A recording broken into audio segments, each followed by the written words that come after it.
जय गुरुदेव। प्रणाम सभी को। ऋतंभरा विप्साध्याय में सभी का हृदय से स्वागत है। हम लोग पढ़ रहे हैं हर बुधवार के दिन एक महापुरुष की जीवन गाथा। आज हम महात्मा गांधी जी के बारे में पढ़ रहे हैं। मंदाकिनी विप्साध्याय में प्रातः 11 से 12 हमने इसका अध्ययन किया, जो परम पूज्य गुरुदेव के द्वारा लिखित पुस्तक है, जिसमें हमने यह जाना कि किस प्रकार महात्मा गांधी जी ने साउथ अफ्रीका में संघर्ष किया और एक महापुरुष के रूप में प्रख्यात हुए। उनके द्वारा तपना, उनके द्वारा अपमान सहना, उनके द्वारा फिर भारतीय स्वाधीनता संग्राम में उनका प्रवेश होना, ये सब जानकारी हमें प्राप्त हुई। अब हम आगे उनकी जीवन गाथा पढ़ने जाएंगे। आइए गुरु सत्ता का भाव भरा ध्यान करते हैं और आगे का क्रम लेते हैं। ओम गुरुर्ब्रह्मा गुरुर्विष्णु गुरुरेव महेश्वरः गुरुरेव परब्रह्म तस्मै श्री गुरुवे नमः। ओम श्री गुरुवे नमः। ध्यायामि। ओम मायातु वरदे देवी त्र्यक्षरी ब्रह्मवादिनी गायत्री छन्दसां मातः ब्रह्मयोनि नमोऽस्तुते। ओम श्री गायत्र्यै नमः। ओम नमोऽस्त्वनन्ताय सहस्रमूर्ते सहस्रपादाक्षि शिरोरुबाहवे सहस्रनाम्ने पुरुषाय शाश्वते सहस्रकोटियुगधारिणे नमः। सहस्रकोटि युगधारिणे नमः। आइए आगे का क्रम हम प्रारंभ करते हैं आगे के स्वाध्याय से। जी दीदी।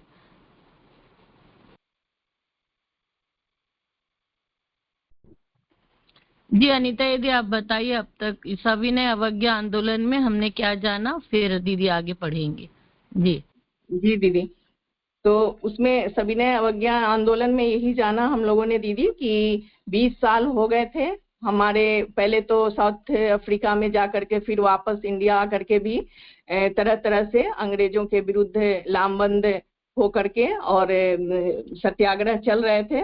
लेकिन अब ये चरम पर था और कोई ना कोई डिसीजन लेना था। तो महात्मा गांधी ने एक निर्णय लिया कि ये अब जोर शोर से इस आंदोलन को आगे बढ़ाया जाए और इस दरमियान भारत छोड़ो आंदोलन, क्विट इंडिया का नारा दे करके इस आंदोलन को जोर शोर से आगे बढ़ाया गया। इसके आगे दीदी ले लेंगी। कुसुम दीदी आप आगे पढ़िए।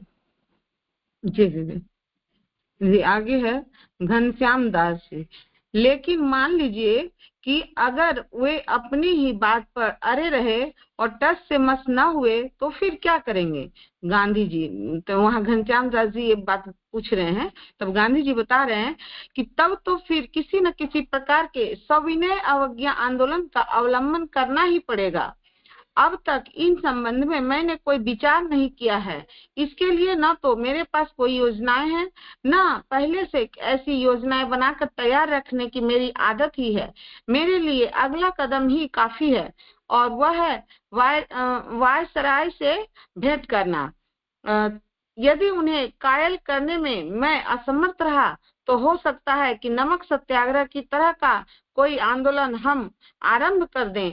मैं आहिस्ता कदम चलाना चाहता हूँ। संकट में फंसे हुए को और अधिक संकट में ढकेलने में कोई मजा नहीं है। तो यहाँ गांधी जी जब घनश्याम दास जी ये सवाल बोले तो गांधी जी ने बोला कि सविनय अवज्ञा आंदोलन का अवलंबन करना पड़ेगा, लेकिन जल्दीबाजी कोई नहीं करना है। पहले वायसराय से भेंट करूंगा और उसके बाद फिर कोई डिसीजन लिया जाएगा। कदम जो है आहिस्ता आहिस्ता ही चलाना है। जो लोग संकट में फंसे हुए हैं उनको और संकट में ढकेलना ठीक नहीं है। यह थी महात्मा जी की मानवता। वे सच्चे संत और महामानव थे और किसी भी परिस्थिति में असत्य और हिंसा का आश्रय लेकर विरोधी को परास्त करना नहीं चाहते थे। उनका रास्ता संसार के प्रचलित तरीके से बिल्कुल अलग था। दुनिया में तो यह कहावत प्रचलित है कि युद्ध के अवसर पर किसी प्रकार के नियम पालन की कोई आवश्यकता नहीं। इसी प्रकार यह भी कहा जाता है कि राजनीति में सत्य का कोई स्थान नहीं। संसार के सभी शासक और राष्ट्र नेता इसी मार्ग पर चल रहे हैं, पर गांधी जी ने दूसरा ही मार्ग अपनाया जो प्रत्यक्ष में इसके विपरीत, बिल्कुल विपरीत था। तो यह बता रहे हैं कि वे सच्चे संत और महामानव थे और किसी भी परिस्थिति में जो है असत्य और हिंसा का अवलंबन नहीं लेना चाहते थे। उनका सीधा रास्ता था अहिंसा और सत्य के बल पे आगे बढ़ना है। तो कहते हैं कि कोई भी युद्ध में जो है नियम पालन की आवश्यकता नहीं होती है। यहाँ बता रहे हैं ऐसा है राजनीति में, कहते हैं कि सत्य का कोई स्थान नहीं है। लेकिन ऐसे संसार के जो सभी शासक और राष्ट्र नेता जो हैं इसी असत्य के मार्ग पर ही चलते हैं, लेकिन गांधी जी ऐसे नहीं थे, वो अलग थे। दक्षिण अफ्रीका और भारत में 50 वर्ष तक वे उसी पर चलते रहे। इसके लिए यद्यपि अनेक राजनीतिज्ञों और नेताओं ने उनका उपहास भी किया और उनको पागल कहा, पर अंत में उन्होंने उसी मार्ग से भारत की स्वाधीनता जैसे असंभव दिखाई पड़ने वाले कार्य को संभव करके दिखा दिया। यह कोई साधारण सफलता नहीं थी और इसी से संसार के लाखों पेज पलट रही है दीदी, एक मिनट, मेरा पेज खुल नहीं रहा है, मेरा पेज खुल नहीं रहा है दीदी। हेलो, ठीक है दीदी, आप देख लीजिए तब तक। हाँ दीदी, आप अपना पेज खोल लीजिए तब तक मैं उसको ले मैं पढ़ रही। जी दीदी पढ़िए। मेरी आवाज आती क्या दीदी? जी अभी तो आ रही है दीदी। ठीक है, हाँ ठीक है। तो ये घटना मेन समझने की कि गांधी जी किसी भी प्रकार के असत्य और इलॉजिकल चीजों को महत्व नहीं देते थे। गांधी जी ने कहा नहीं, कतई नहीं, हम किसी भी कदम को उठाने की जल्दबाजी नहीं करेंगे। ये एक मिनट दीदी, पेज नंबर 11 है, कौन सा है पेज नंबर बता दीजिए आप। 14 दीदी ठीक है, हाँ मैं बोल रही हूँ, ठीक है जी जी।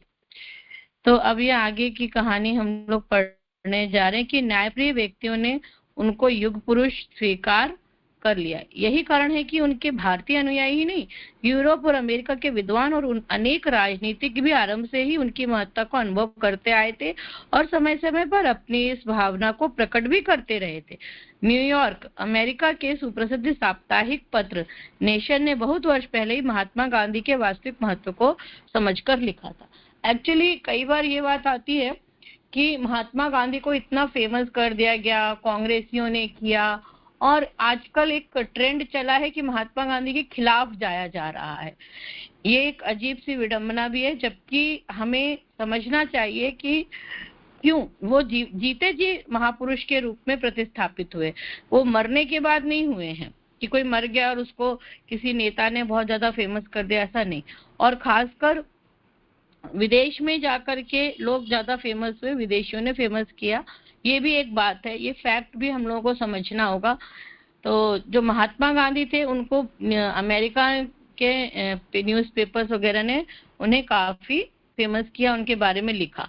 अब क्या लिखा ये समझते हैं कि वर्तमान युग में जबकि संसार के लोग आदि भौतिक यानी वैज्ञानिक चमत्कारों पर ही विशेष जोर दे रहे थे, भारतवर्ष का यह वीर और तपस्वी नेता अपने सात्विक गुणों, स्वार्थ त्याग और आत्मशक्ति के कारण ही देश और विदेशों में अत्यधिक सम्मान प्राप्त कर रहा था। देखिए ये लाइन सबसे महत्वपूर्ण है कि वो सम्मान क्यों प्राप्त कर रहे थे। तो गुरुदेव लिखते हैं कि सात्विक गुणों, स्वार्थ त्याग और आत्मशक्ति के कारण वो इतने फेमस हो रहे थे। कौन सी 3 बात बता रहे हैं? सात्विक गुण के कारण, और स्वार्थ को उन्होंने त्याग दिया था, और उनकी आत्मशक्ति के कारण। हम जो पढ़ाई कर रहे हैं ना, उसमें से हमें मोतियां चुनना है हंस की तरह। आगे कहते हैं कि जिस समय पाश्चात्य सभ्य राष्ट्र अपनी प्रतिष्ठा बनाए रखने के लिए युद्ध के अतिरिक्त और कोई मार्ग जानते ही नहीं। उस समय महात्मा गांधी अपने राष्ट्रीय आंदोलन को अहिंसात्मक असहयोग के पथ पर चला रहे हैं। वे कहते हैं कि भारत को रक्तपात से ही स्वराज मिल सकता है, तो हम दूसरों के बजाय अपना ही रक्त क्यों न बहाएं। मतलब ये बहुत अजीब सी बात लिखी हुई है, इसको समझना कि गांधी जी क्या कहते हैं कि अगर रक्तपात से ही स्वराज मिल सकता है तो दूसरे की जगह हम अपना ही रक्त बहाएं। हिंसा का आश्रय लेना तो स्पष्टता आत्मा की दुर्बलता का प्रमाण है। वीर पुरुष वही है जो अपने शत्रु पर भी दया करता है। तो जैसे हम लोगों ने वो पुस्तक, दीदी किसी का अनम्यूट है तो म्यूट कर लेना, दीदी का म्यूट कर दीजिए, कुसुम दीदी का भी। तो हम लोगों को ये समझना है कि असली वीर कौन है, जो रक्तपात करता है या जो अपना ही रक्त बहा देता है। जो दया करता है वो वीर है कि जो लोगों पर नरसंहार करता है वो वीर है। तो जो भाव संवेदनाओं की गंगोत्री है ना, उसमें सम्राट अशोक की पूरी कहानी है। ये आसान नहीं है, लेकिन हाँ इसको समझते चलते हैं कि बहुत से लोगों ने इसको गलत भी लिया है। ऐसा नहीं है कि इसको सही और अच्छा ही माना। ये तो एक बात तब आती है कि जब सफल होते गए, सामने वाला हार गया, फिर उसकी कहानी एकदम डिफरेंट आ जाती है। क्योंकि हर पहलू के, हर किसी वस्तु स्थिति के कई पहलू होते हैं। उन पहलुओं, उस वस्तु स्थिति के कई पहलुओं को समझना होता है। ठीक है ना। आज आप भारतीय संस्कृति ज्ञान परीक्षा के लिए निकले, मान लो कुछ करने के लिए। आज हम प्रयागराज में मैं एक दीदी के घर पर हूँ। दीदी सवेरे 7 बजे स्कूल के लिए निकल जाती हैं। स्कूल से अभी वो घर नहीं आई हैं, वो भारतीय संस्कृति ज्ञान परीक्षा के लिए काम कर रही हैं। कितना बज रहा है? 4 बज रहा है, अभी तक वो घर नहीं। सवेरे 7 बजे की निकली हुई, पहले वो अपना नॉर्मल जो जॉब है वो कर रही है और उसके बाद फिर भारतीय संस्कृति ज्ञान परीक्षा के लिए जा रही हैं। तो कितना वो अपने आप को, क्या उनके शरीर में थकान नहीं हो रही होगी? खींच रही हैं वो। क्यों? क्योंकि गुरु कार्य करना है। उनके मन में एक जुनून है कि मुझे गुरु का कार्य करना है। मैं क्या कर सकती हूँ, क्या क्या कर सकती हूँ, वो कर रही हैं। तो उनसे मुझे प्रेरणा मिल रही है। तो ऐसे गांधी जी जिस तरह से तप रहे हैं, उससे लोगों को प्रेरणा मिल रही है।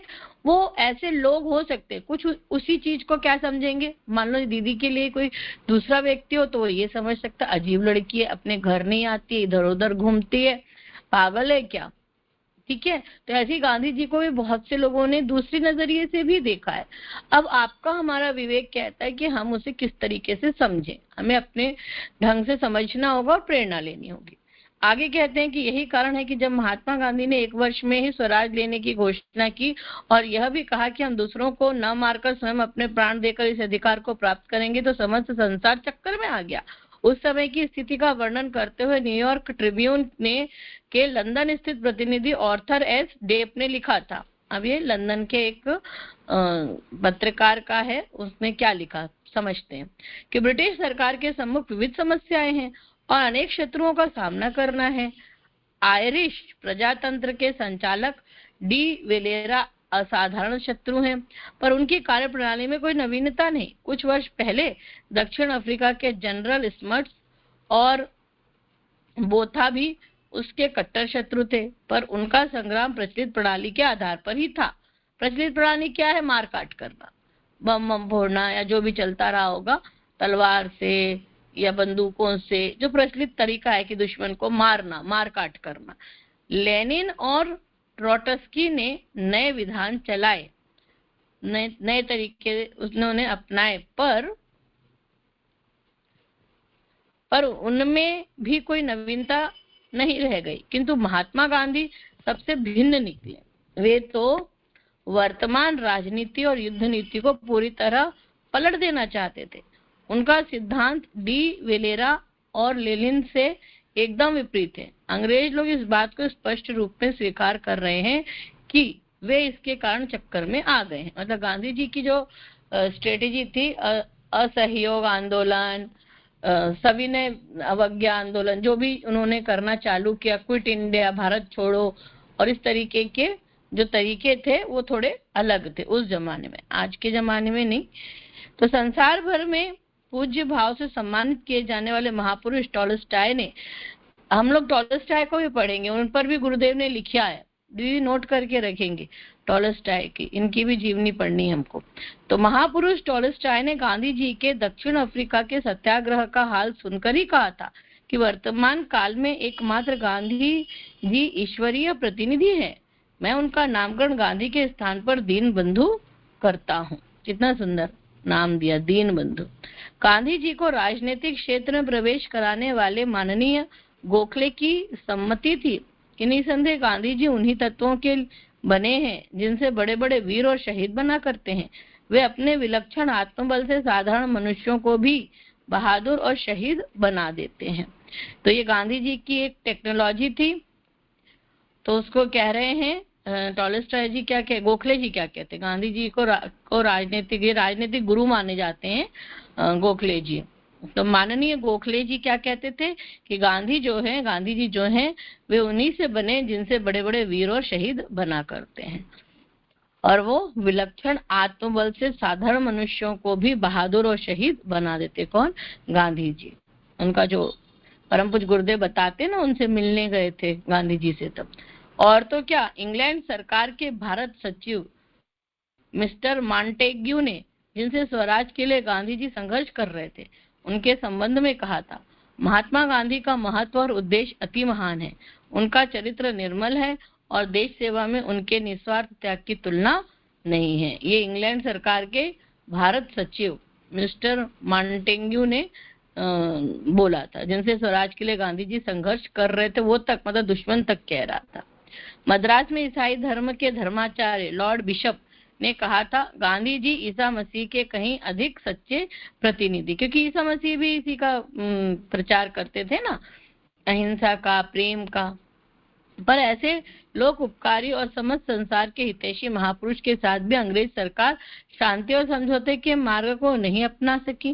कारण यह कि उस समय इंग्लैंड की कर्ता धर्ता मिस्टर चर्चिल थे। इंग्लैंड के कर्ता धर्ता मिस्टर चर्चिल थे, जो गांधी जी को नेकेड फकीर यानी नंगा साधु के नाम से पुकारते थे और कहते थे कि जब तक मेरे हाथ में शासन की बागडोर है तब तक मैं ऐसा कोई काम नहीं कर सकता जिससे ब्रिटिश साम्राज्य का दिवाला निकल जाए।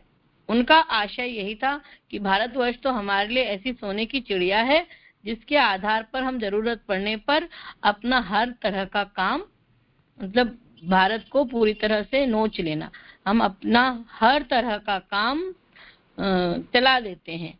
अगर उसे स्वतंत्र कर दिया जाए तो हमारे साम्राज्य की नींव ही कमजोर पड़ जाएगी और फिर उसको एक दिन गिर जाना ही पड़ेगा। अंग्रेज शासकों की इस मनोवृत्ति का परिणाम यह हुआ कि एक तरफ तो महात्मा जी 9 अगस्त को अखिल भारतीय कांग्रेस कमेटी में क्विट इंडिया वाला प्रस्ताव पास करके समझौते की बातचीत करने वायसराय से मिलने का विचार कर रहे थे, और दूसरी तरफ सरकारी अधिकारियों ने कमेटी की बैठक होने से पहले ही बंबई में एकत्रित सब नेताओं को गिरफ्तार कर लिया। महात्मा जी को बिरला जी के घर में सुबह 4 बजे जगाकर गिरफ्तार किया गया और तुरंत चुपचाप पूना भेजकर आगा खां के महल में नजरबंद कर दिया गया। आरंभ में कई दिन तक तो लोगों को मालूम भी नहीं पड़ा कि सब नेताओं को सरकार ने कहाँ रखा है। धीरे धीरे गांधी जी के पूना और अन्य नेताओं के अहमदनगर में होने की खबर प्रकट है। अब देखो यहाँ पे नहीं, क्या अंग्रेजी शासक जो थे उन्होंने उनकी जो मेंटालिटी थी, इतना इजी नहीं होता ना कि आप जैसे अपने घर में ही सोचो कि कोई बच्चा नाराज हो जाए, मुंह भुला करके बैठ जाए, असहयोग कर दे, पार्टिसिपेट नहीं करे, खाना नहीं खाए, तो अपन कैसे करते? अपना दिल पसीजता है ना। उल्टा लड़ने वाला जो बच्चा लड़ेगा, मारकाट करेगा तो उसे और 2 लपाड़े लगा के बैठा देंगे, है ना। लेकिन कोई आग्रह कर रहा है तो एक्सक्यूज मी, तो आग्रह करने वाला जो बच्चा होगा उसके प्रति सहानुभूति होगी। लेकिन अगर कट्टर माता पिता होंगे, ठीक है नहीं खाता नहीं खाने दो, कितने दिन नहीं खाएगा, ऐसे भी होते हैं ना। तो उस तरीके से अंग्रेज भी थे, अलग अलग मेंटालिटी के। तो अंग्रेज शासकों की इस मनोवृत्ति का परिणाम, क्योंकि ये उनकी अलग तरीके की थी मेंटालिटी, ये हुआ कि एक तरफ तो महात्मा जी 9 अगस्त को अखिल भारतीय कांग्रेस कमेटी में क्विट इंडिया वाला प्रस्ताव पास करके समझौते की बातचीत करने वायसराय से मिलने का विचार कर रहे थे, और दूसरी तरफ सरकार ने क्या किया, एक कमेटी बैठा, मतलब बुद्धू बनाया एक प्रकार से। उनसे कह दिया कि हाँ आप को ये कर देंगे, समझौता कर देंगे। बेवकूफ जिसको बोलते हैं ना, कनिंग पॉलिटिक्स खेलना, यहाँ से तो पॉलिटिक्स बदनाम हुई है। पॉलिटिक्स कोई खराब चीज थोड़ी ना है, राजनीति, राज करने की नीति। लेकिन ये राजनीति चलने लगी कैसी गंदी घटिया, कि उन्होंने एक तरफ तो गांधी जी को बोल दिया कि हाँ ठीक है बेटा तुम्हारी बात मान ली जाएगी, और उधर उनको लगा कि हाँ मान लेंगे, और उनके जितने भी साथी थे उनको सबको चुपचाप नजरबंद कर दिया गया। और ये हमने जगह भी देखी, आगा खां का महल पूना में है, हम लोग पूना घूमने गए, पूरा पूना घुमाते हैं ना, तो उसमें ये जगह भी कवर की जाती है, पूरा दिखाया गया। तो उनको किस तरह से जेल में बंद कर दिया, लेकिन खबर पहुंच गई जनता तक, बाद में फिर पहुंची। पूना पहुंचने के एक सप्ताह पश्चात ही एक सबसे बड़ी दुर्घटना हुई कि महादेव देसाई का हृदय गति रुक जाने से देहांत हो गया। वे सन 1917 से ही गांधी जी के साथ थे और उनका सहयोग इतना अधिक और घनिष्ठ था कि गांधी जी उनको अपना दाहिना हाथ कहते थे। किसको दाहिना हाथ मानते थे? महादेव देसाई जी को। इसके ठीक साल भर बाद उनकी धर्मपत्नी कस्तूरबा जी का भी देहांत कैद खाने के अंदर ही हो गया। बा भी गांधी जी की अद्वितीय अनुयायी थी। बा के लिए उन्होंने कहा था, मेरी पत्नी मेरे अंतर को जिस प्रकार हिलाती है उस प्रकार दुनिया की कोई दूसरी स्त्री हिला नहीं सकती। उसके लिए ममता के एक अटूट बंधन की भावना दिन रात मेरे अंतर में जागृत रहती है। वो गांधी जी अपनी वाइफ को बा ही बोलते थे, माँ की तरह ही मानते थे। गांधी जी एक प्रकार से टूट से गए कि उनकी वाइफ और उनके राइट हैंड देसाई जी का देहांत हो गया। इसी दौरान गांधी जी और बा का दाम्पत्य जीवन कितना उच्च कोटि का और भारत के प्राचीनतम धार्मिक आदर्शों के अनुकूल था, इसकी चर्चा करते हुए श्री विनोबा जी ने अपने संस्मरण में कहा कि बा और बापू का जो संबंध था वो अवर्णनीय कहा जाएगा।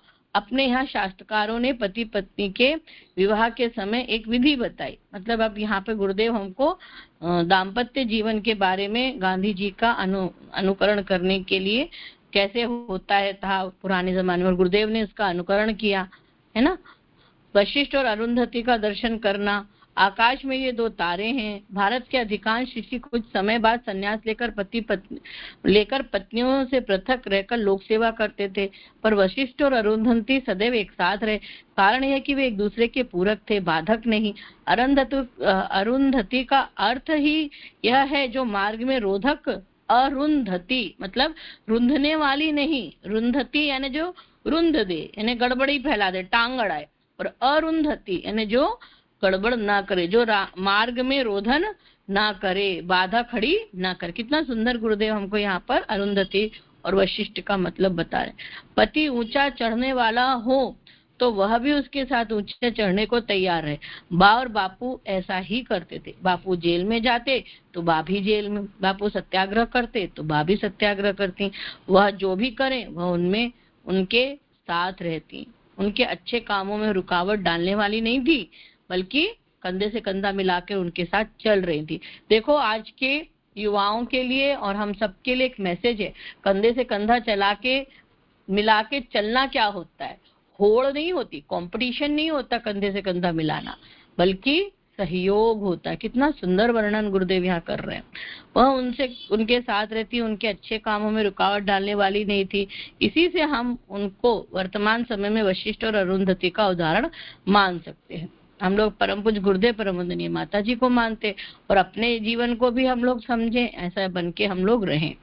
पर हृदय पर इतनी चोट लगने पर भी वे कर्तव्य पथ से तनिक भी विचलित नहीं हुई। मैं ये पेज पूरा कंप्लीट करती हूँ, जो पैराग्राफ आ रहा है, इसके बाद आप लोग रेडी रहिएगा। पर हृदय पर इतनी चोट लगने पर भी वे कर्तव्य पथ से तनिक भी विचलित नहीं हुए।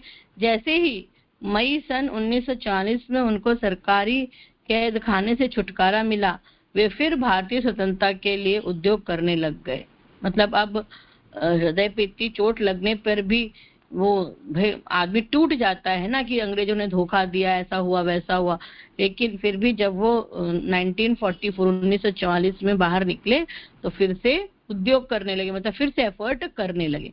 संयोगवश इसके थोड़े ही दिन बाद इंग्लैंड में मजदूर दल की सरकार कायम हो गई और उसने यह देखकर कि वर्तमान परिस्थिति में भारतवर्ष को अधिक समय तक केवल सैनिक बल द्वारा अधीन नहीं रखा जा सकता, स्वराज देने का निश्चय कर लिया। परंतु अंतिम समय में भी भारत की प्रगति के मार्ग में रोड़ा अटकाने के लिए उन्होंने देश को दो भागों, हिंदुस्तान और पाकिस्तान में बांट दिया। इसके फल से देश के सभी भागों में इतने भयंकर सांप्रदायिक दंगे हुए जिनकी पहले किसी ने कल्पना भी नहीं की थी। स्वतंत्रता मिली पर गांधी जी का हिंदू मुस्लिम एकता का स्वप्न पूर्णतया भंग हो गया, पर फिर भी उन्होंने हिम्मत नहीं हारी। पहले वे नोआखाली पाकिस्तान गए, फिर बिहार गए। दोनों जगह उन्होंने सांप्रदायिक दावानल को शांत किया। वे अंत में पश्चिम पाकिस्तान, पंजाब और सिंध में जाकर भी शांति का संदेश सुनाने की तैयारी कर रहे थे। पर इतने में ही एक आतताई ने दिल्ली की प्रार्थना सभा में, ये सब हम लोग जानते हैं कि उनकी दिल्ली में प्रार्थना सभा में गोली मारकर उनकी हत्या कर दी, जिससे उनके स्वप्न का भारतवर्ष न जाने किस मार्ग से किस अन्य दिशा में चल पड़ा। आज दोष गांधी जी को ही दिया जाता है, लेकिन वो पुरुषार्थ कर ही नहीं पाए, उसको शांत कर ही नहीं पाए। ये एक अलग बात हमको यहाँ पर पता चलती है। गांधी जी की शोषण रहित राजनीति, नया टॉपिक आ रहा है, गांधी जी की शोषण रहित राजनीति। दीदी अनिता दीदी अगर आप ले सकते हैं तो आप ले लीजिए। बहुत सुंदर, हम लोग एक नए दृष्टिकोण से गांधी जी के जीवन चरित्र को समझ रहे हैं।